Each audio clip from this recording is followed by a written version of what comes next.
find the mean deviation of 1, 2, 3, and 4. Find the mean deviation. So let's underline this because this is very important. The mean deviation. Now, to explain this, you recall that if x represents the observation of data, so if x represents the observation of a set of data. Now to find the mean of the x's, so to find the mean of the x's, so which we always denote by, we denote the mean of the x's by x bar. So to find the mean, we said the mean is just the sum of all the x's divided by the number of the x's. So the sum of all the x's divided by the number of observation. Now, but then what the question says is we should find the mean of the deviation. So here we are going to denote our deviation with d. So now it says, now if x is observation, we said the mean of the x's is just the sum of the x's divided by n. So again, so if d is, or if d represents the deviation, so if d represents the deviation of data from the mean, so like the deviation of the data from the mean, then to find the mean deviation, that is the mean of the d's, so the mean deviation,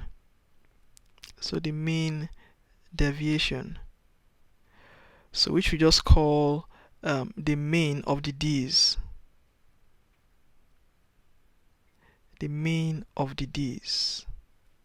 So this is just similarly the way I derived the first one. It says the mean of the x's is denoted by x bar. So the mean of the d's, we will denote that by d bar, and then this equals, so it says the mean of the x's is the sum of all the x's divided by n. This is what we know to find the mean of an observation, or the mean of a set of observations. So similarly, to find the mean of a set of deviation, we use the same formula we have here. It says the sum of the d's divided by n.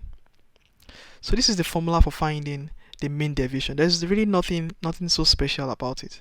So like I said, when you say the deviation means the deviation from the mean. That is, for each of the x's, the deviation is just x minus x bar. So the absolute value of the deviation, you can see, is the deviation of each data from the mean. Anyway, let's start solving something so it makes more sense. The data we are given is 1, 2, 3, 4. So let's draw a table. Let's say we have our table here. Let's say this is x. So let's draw that down. So our x's that we've been given is 1, 2, 3, and 4. So but our aim is we want to find the deviation, the mean deviation. To find the mean deviation, we said the formula is the sum of all the d's divided by n. So I need to have a column for d. So what then the formula for d is, it says d equals, like we have here, the deviation is just the absolute value of x minus x. So that's the deviation from the mean, the deviation of each of the data you have here from the mean. But then, do we know the mean? No, we have not obtained the mean. So to find the mean, we'll lay credence to this formula here that says that the mean is the sum of all the x's divided by the number of the x's. So when we find the sum of all the x's, so the sum of all the x's is just 1 plus 2, that is 3, plus 3 is 6, plus 4, that is 10. So the mean is just going to be, like we said, the mean is just the sum of the x's divided by n. So the sum of the x's is 10 divided by n. N is the number of datas we have. 1, 2, 3, 4. So we have 4 datas. So this is 10 divided by 4, and that is 2.5. So in other words, my d here is just the absolute value of x minus, so the mean I obtain here is 2.5, so that is x minus 2.5. So this is what I have. So this is the deviation from the mean. So let's begin to check that out. So for the first one, to find the first deviation, it says x minus 2.5. So this is my x. So this is going to be the absolute value of x, which is 1 minus 2.5 minus 2.5.